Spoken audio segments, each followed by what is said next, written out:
Okay, so for today's reaction video, we're gonna watch Josh reacting to one of their older episodes. So it's gonna be a little bit different from the last one, but maybe better in my opinion. This one is a little bit longer, but of course, you know, I'm gonna do like edits and stuff, so it won't be that long for you guys. And let's go. Tonight we're going to take a look back at one of our older cases. A lot of you guys know that we only put up 3 brand new episodes each month, and we try to throw up an older episode for all of our new subscribers. And we're getting close to 500,000 subscribers now, so a lot of the new subscribers have not seen some of these older episodes, which a lot of you guys don't mind the older episodes. You just would like us to switch things up a little bit and do some commentary and discuss the case as we watch it again. So I'm going to do that with you guys tonight. If you are new here, please take a second and subscribe to the channel. Click that like button. We are getting close to 500,000 subscribers. So thank each and every one of you guys who have subscribed and who take the time to watch these episodes. So we are going to take a look at Season 12, Episode 3. I remember this case stuck out to me because it was one of the cases where after the investigation, I had extreme nightmares for 3 to 4 days afterwards. Now, another unique thing about this episode, it was actually covered on a episode of Ghost Adventures House Calls. I don't know if you guys enjoy Ghost Adventures or not, but I do enjoy the series House Calls that they do. I think it's very well done. I enjoy any groups that go out there and work with families, as long as it's done in a very professional way. So yeah, what was neat about the Ghost Adventures episode is they basically caught the same stuff we did and the same areas of the house that we did. So it was very interesting because when I first watched it, I was kind of curious just to see what they would pick up on. Actually, the same areas of the house that we felt were dark and negative are the same areas in the house where they had their experiences and they also felt like it was dark and negative. So we're going to take a look at this episode together. I'll kind of talk you guys through some of the experiences we had personally. Now, I did not include any of the Ghost Adventures House Calls episode in this just because as you guys know, I'm a big opponent of using other people's footage, especially when it's copyrighted footage. So if you guys want to go check out that episode, I believe it's on Discovery Channel. You can probably do the Discovery Channel Plus Ghost Adventures House Calls. So let's jump in here and see.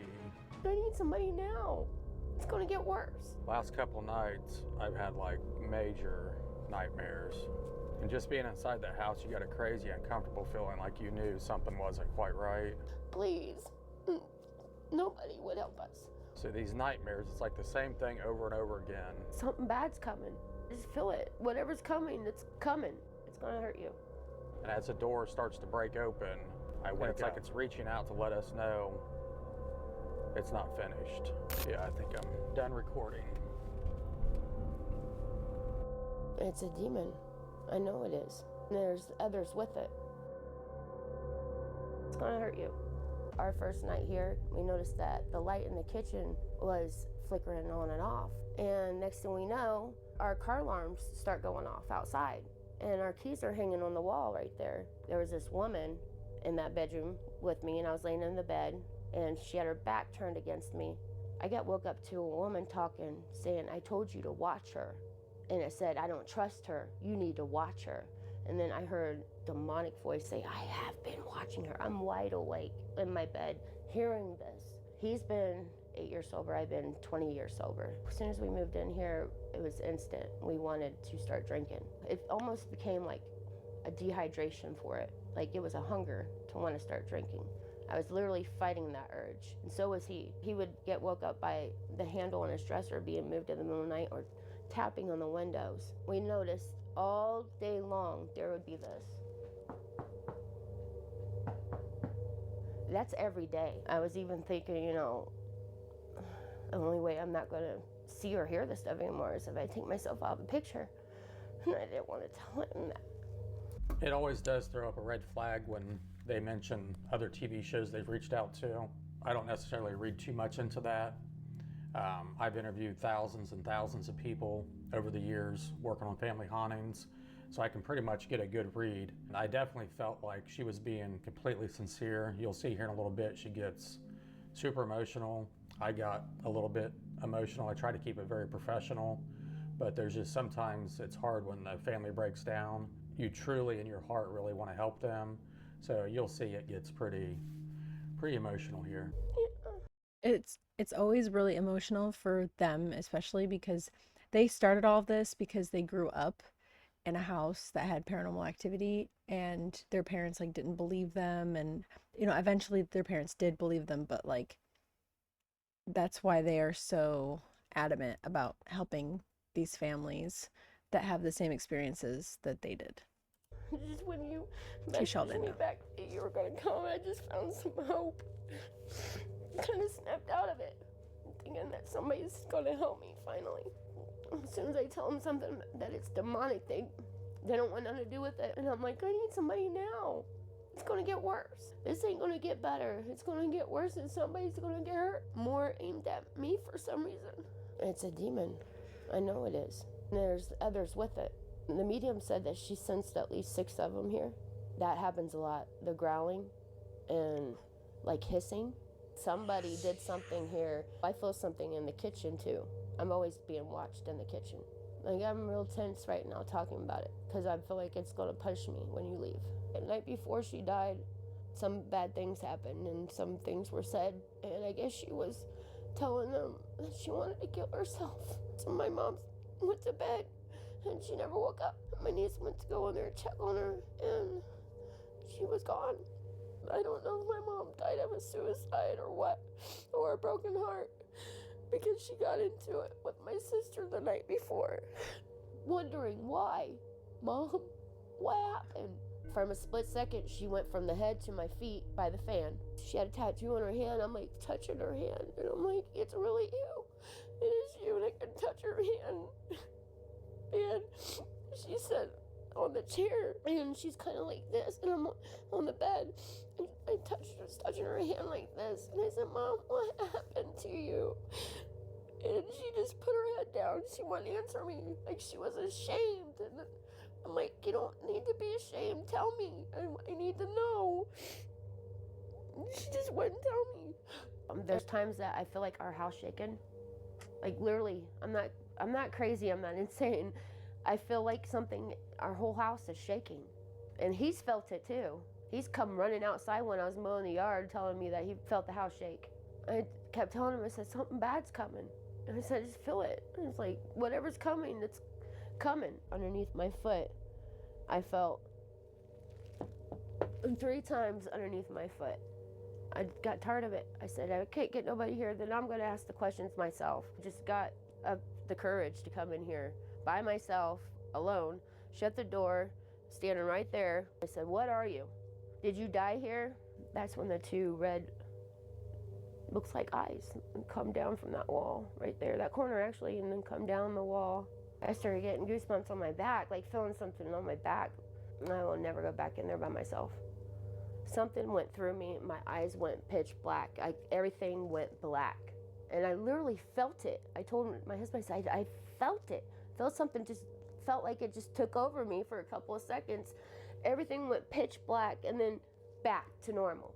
I felt something go through me. I literally felt it, and I'm scared that next time it does it, it's gonna stay. And I don't want that.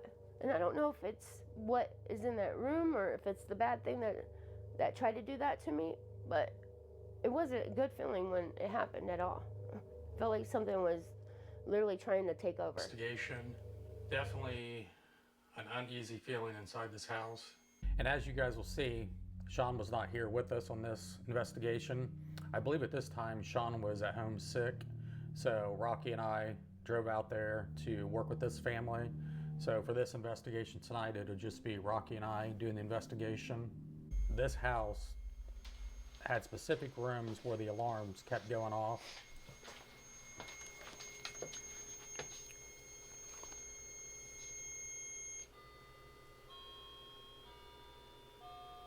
That's creepy. This right here is the room that has the heaviest feeling. It's where they've had the most experiences, and the past owners have had experiences in this room. And just being in here during the day, she had to run out of the house because of this room. And she believes whatever was in here went through her and briefly possessed her. Today was the footprints. The kid's footprints showed up when he got out of the shower. They were little kid wet footprints. And they've had experiences with kids here. And the previous owner, I'm getting cold chills just talking about it, but the previous owner painted this room, came back in the next day, and they have no kids, and there were kids' handprints on all the paint. Oh, you feel that? Put your hand right here, hurry. Cold, like a cold air just shot straight through. It's about a kid size, Josh. Yeah, and it shot straight through, like it was just like a whiff of wind, like went straight through me. Or out this way. See that ball of light shoot up? Whoever's in this house. What? No. My name's Josh. This is my brother. See that through, like it was just like a whiff of wind, like went straight through me. Or out this way. See that ball of light shoot up? Whoever's in this house. My name's Josh. This is my brother Rocky. We're just here tonight to talk to you. And if you have something that you want to say, we're here to listen to you.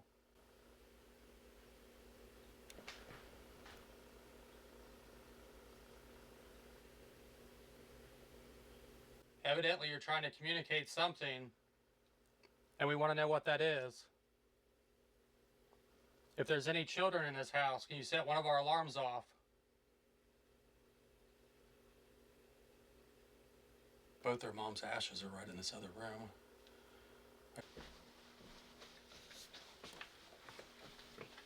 And you know what's weird is that one room where everybody's having all these experiences and where everybody feels uneasy is the one room where the alarm's going off. Connie or Pat, I know that you guys have come and talked to Jamie. Are either one of you guys inside this house? Now, I'm not a big believer that having somebody's ashes inside your house causes or triggers a haunting to take place. I don't think it's inherently bad. There's millions of people that have ashes inside their house from deceased family members, and they don't have any activity.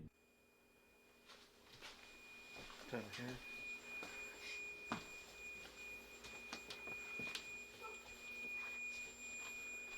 Who keeps setting our alarm off in here? It's like a dog. It's like, ruff.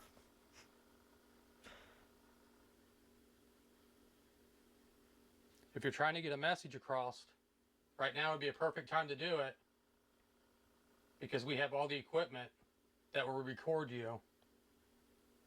Can you hit one of the walls for us? Something moved back here. Ooh, it sounds like walking. It sound like creaks on the floor. Are you back in the kitchen?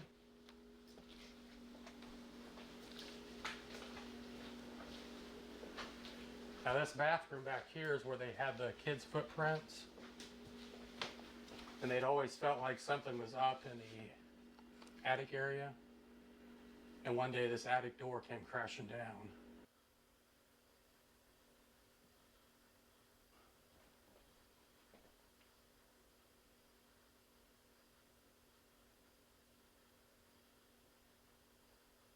So I'd rather go into a house that's like active, like right off the bat, than one that's like creepy quiet. Yeah.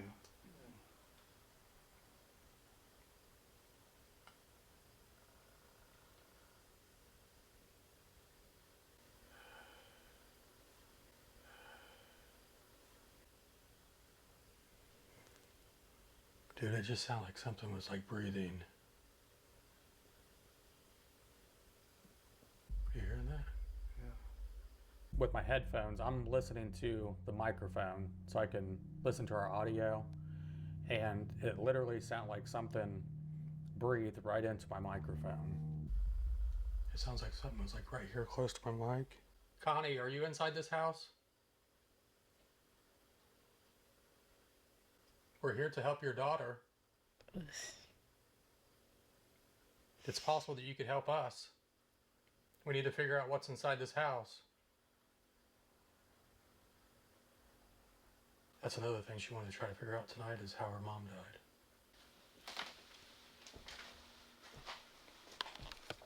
Yeah, this room's definitely cold. Yeah. It's something for us.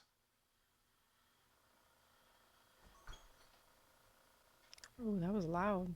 Like something moved Dude, that camera was, or it shut off. yeah, it was 89%. Oh. Oh. And the alarm's going off. Yeah. The camera went dead and the alarm went off. Are you trying to aggravate us? And I remember that a lot of the cameras that were going dead had like 80, 90% battery life. You know, we're not afraid of you. We need to know, are there any children in here, yes or no?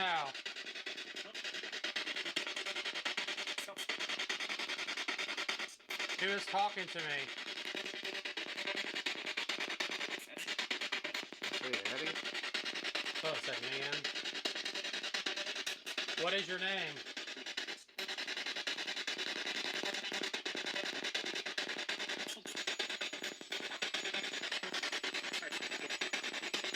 You're setting my alarm off again.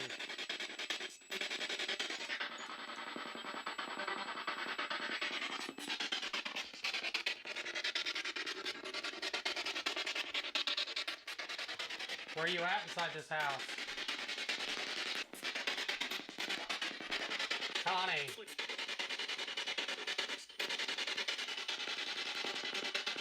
Can you tell us how you died? This thing is going crazy. Connie, can you hear me? How did you die?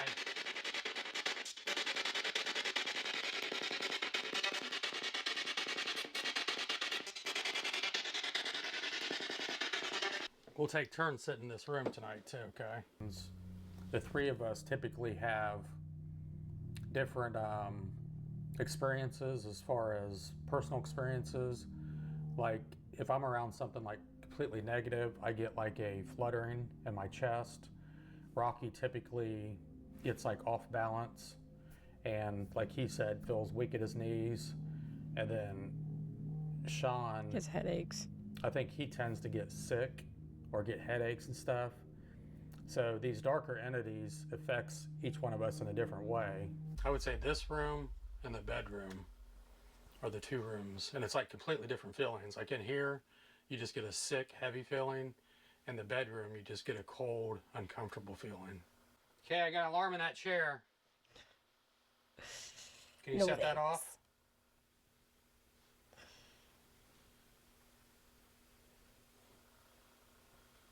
It's like my jeans vibrated. Like around my belt right here. It's never good when your jeans vibrate. Like vibrated. See, I thought I seen. When I was still filming you, but I thought I seen that light, like go to light up a little bit. It's got a couple different lights on it. You have to walk up to it. I don't know if he was being Turn them blue, for real or. turn it blue for us. Exactly what you asked it to do. Yeah, that's pretty wild. We're here to find out why you're affecting the family that's living in. Now I'm gonna have to Google if your jeans vibrate, if that's like a demonic sign or something, or if he, I don't know if he was just kidding or. Inside this house. There's got to be a reason.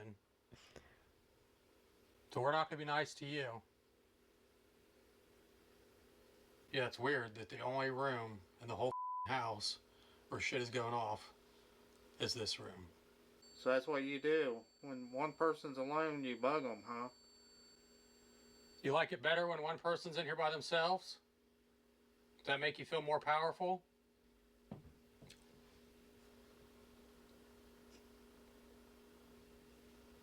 Who is walking back here?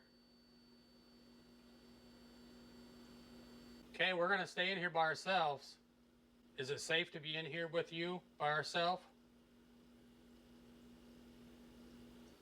That way if you hear me yell.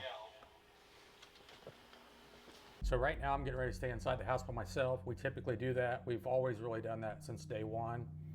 And the reason we do that is multiple different reasons. One is a lot of the people we talk to, they tend to have their experiences when they're inside the house by themselves.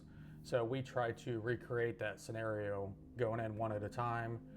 And then also, you know, some spirits gravitate and communicate with me more so than Rocky or Sean, or some spirits may pick up on Sean's energy and communicate with him, and vice versa. So, you know, when you run your investigation, you're always trying new equipment, different techniques, whatever may trigger the activity to take place.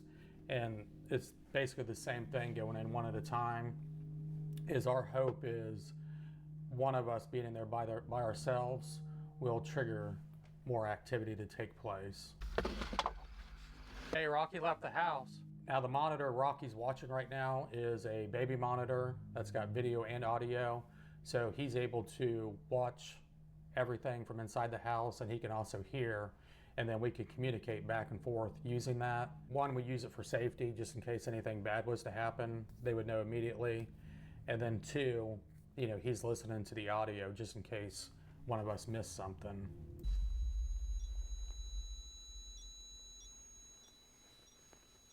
Can you walk away from that alarm? I don't want you that close to me. Whoever or whatever's inside this house, make yourself known, please. I feel like I tend to be the more aggressive investigator of the group. And then Rocky tends to be more chill and laid back. And then obviously Sean Is Sean. has his fear.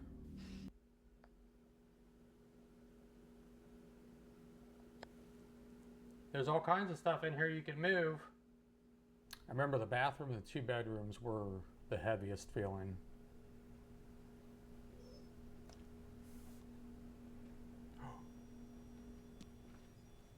And it's like every time you would hear a noise inside this house, an alarm would immediately activate. Yeah. Ooh, it's I know you can set nuts. alarms off. What else can you do?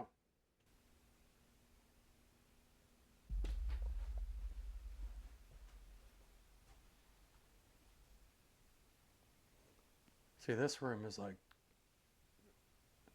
oh. And the REM pod's going off again. Bro, what the I heard a kid, and this room is like ice cold. Who is in here? And like I said, if you go watch the Ghost Adventures House Call episode, basically the same 3 areas that we picked up on is the same areas that they picked up on stuff, the same areas that they had alarms going off, but they probably came out there a year and a half after we did. So it's just pretty interesting. I think helps validate things that they were able to pick up. He's in here. Who is he? Are you up in that hole? Me. No way. Dude, there's a kid that keeps coming across. I feel like that might have said something about toys after see you in listening the to it mirror? again.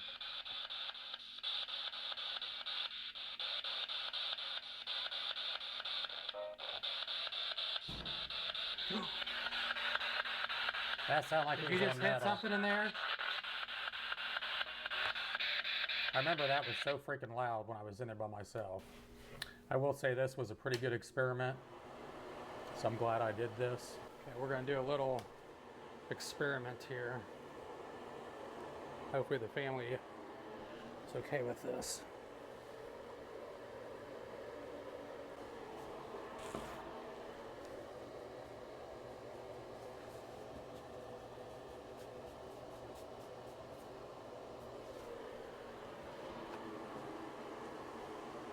Okay, I'm gonna leave my camera and my alarm in here. You can set that off. It's like Okay, real so I life put a little bit phasmophobia. I of- love it. Baking soda on the bathroom floor where they seen the footprints. Alarm and a camera back there. I'm gonna step outside the house. We'll leave the house at empty and see what we can hear.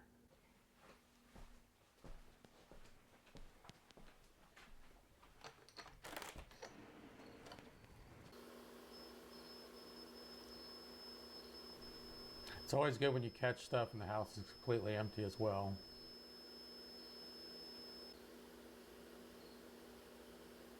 I said, "Did you die in here?" And it comes across SB7 and goes, "Yes." That's what I thought I heard. Like Coming plain as across day. here.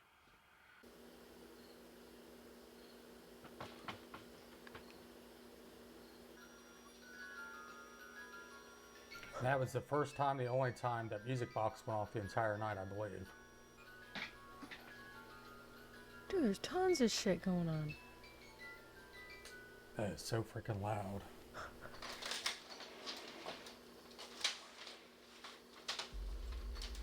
Oh, poor Rocky, dude. Okay, so right now Rocky's heading into the house. Connie, do you have a message for your daughter?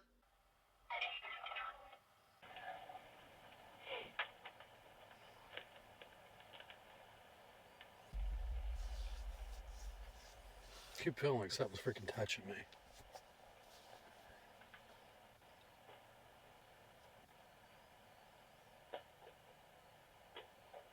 Somebody come out to the van with me? Who's in the house right now? Who are you? Devil. Devil. Why is the devil here?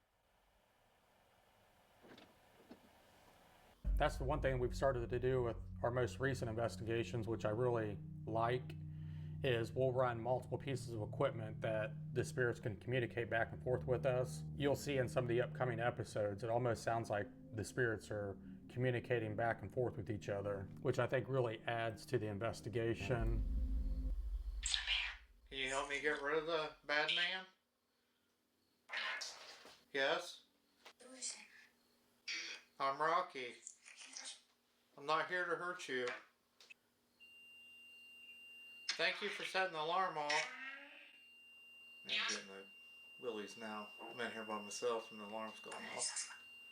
Who's in the other room setting the alarm off right now?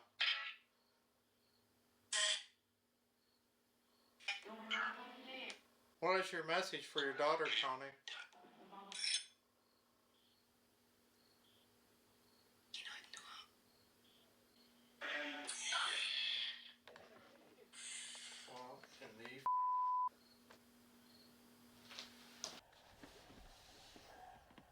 What was that? Josh, was that you? Josh. Did you hear that? You hear that creepy ass voice? See, to me, when I was sitting out in the car listening to it, to me it didn't sound like a voice. It sounded like a creepy growl. But Rocky inside the house, it sounded like a voice to him. There's something evil in this house.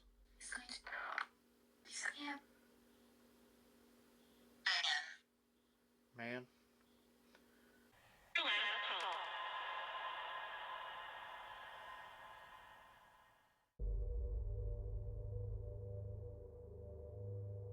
No footprints. Time to clean up my mess. You'll spend hours and hours and hours inside of a location to have a handful of experiences and to document whatever you can. But it always feels like the spirits will be like super active for an hour or two, and then all of a sudden everything will go dead and you won't get any more activity. It's like the energy inside the location shifts. It just feels a whole lot lighter. It doesn't feel as heavy. The equipment will stop going off. So that's one thing that really I enjoy is, you know, when that does happen and then you're not getting any more responses over your equipment, the alarms aren't going off anymore. So that's one thing also I want to point out is, you know, the families will often feel like they're dealing with something demonic or they're dealing with demons or an evil haunting. And there's just so many different types of hauntings. You know, you have the demonic ones, you have the familiar ones, you have residual hauntings. So our job as investigators is to go in there and see what we can experience, what we can document. As you can tell, we did not find anything evil or demonic inside this house. I believe on the Ghost Adventures episode, they did not find anything evil or demonic inside the house as well. Now, this doesn't discount what the family experiences because they're there for a long period of time. We're only there briefly. So it doesn't necessarily mean if we don't document it or we don't have that experience that there's not something demonic there. It's just we have to give them our honest assessment on what we were able to document and the experiences we had during our investigation. We know you have faced your judgment. You are no longer welcome here. It's not your home. Still trying to unlock that Lord, we just pray that you phasmophobia, and it's continue to taking watch me over forever. Jeremy and Jamie and just keep them safe. Let them have the power and the glory to continue cleansing this house. And thank you for these guys coming here and doing this for us. Protect them on their journey home and on all their journeys for you, Lord. And we thank you guys for having the faith to call us and bring us in, okay? Thank you guys so much. You're welcome. It feels so much better in here. That's one thing that we tell every family that we work with up front.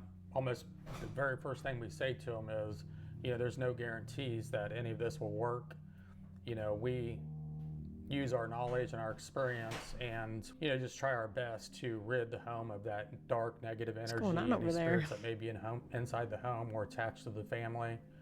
But there's just really no guarantee that you're going to push that negative energy out. The big thing is for us is helping to empower the family to take their life back, take their home back, and to know that with their faith and their belief that they can be strong enough to overcome these things. Guys, it's us, and we are doing better since you guys left, and thank you guys for coming, and we're still cleansing and keeping up like you told us to, but we wanted to give you this video and tell you thank you, So I wonder what and happened. God bless. You know, just seeing them relieved at the end of For the 3 straight episode nights is following this really what makes all this investigation. worth it. Yeah, I was sleeping like 2 or 3 hours a night, if that.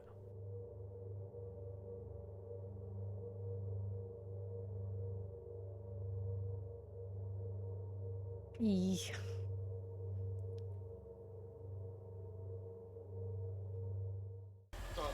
Cosa